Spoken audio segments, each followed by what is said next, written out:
A Death Fugue in My Mother's Voice by Jessica Reidy, also known as Jezmina Von Thiele. My white caravan clomps through the desert, color-scorched, ecstatic. The wagon burns because I'm hot shit. My ancestors are diasporic, skull-polished, hard-knocking. I'll come to them around the fire, my red horse waiting.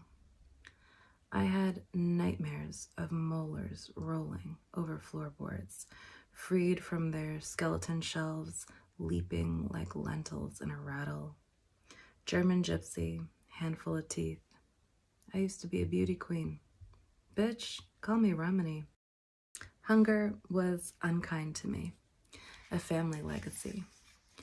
Every organ is hardening, such a rare disease. Once my daughter spread my mother's playing cards across a table, red and black winking what I already knew, to cover the mirrors very soon.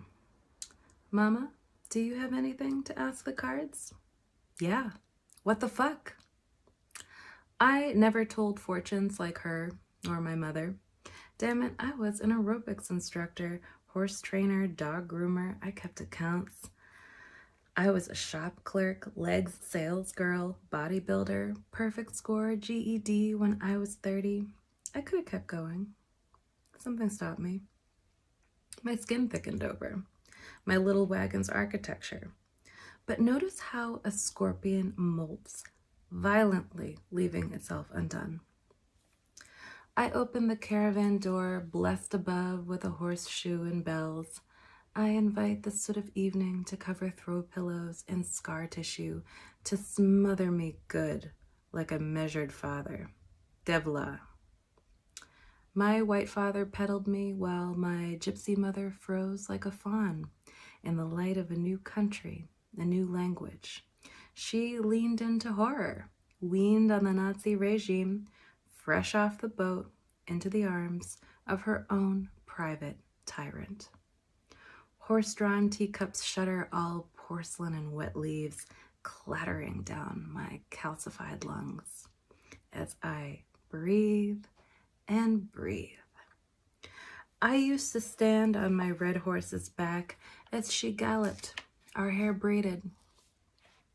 Now watch the pinchers of the scorpion weave getting closer to me.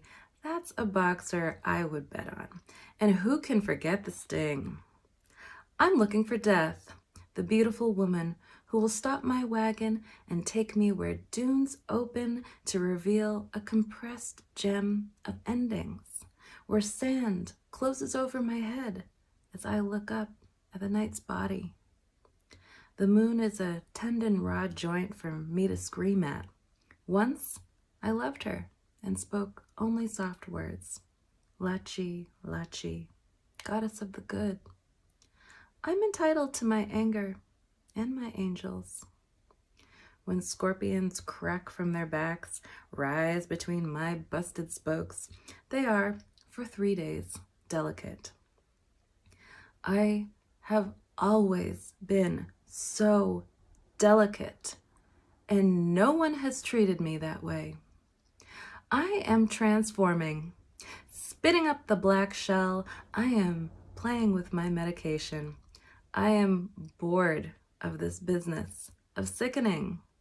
My mother says I was born with one foot on the other side because I could see spirits and predict the deaths of everyone I met. I've been saying I'd like to jump in with both feet. I'll go out with sirens blaring, flooding the desert inside me, red and blue. My daughter and my husband frantic, breathing me with their hands. I'll go out on a new moon in August when the prayer fire burns outside, just after my daughter asked for my healing at the edge of the woods. Beliefs have never healed me, and if I were to be buried, I would be buried standing. Instead, I will burn with ungodly clattering. When I am decanted, I will be ash blown back into my daughter's hair as she prays me into her meadowgrass and water, with whiskey and flowers mixed, with the old ash of my red horse, her breath blowing hot, carrying me off. And I will be her ancestor, working an old trade, a good job. I feel better guiding her from here.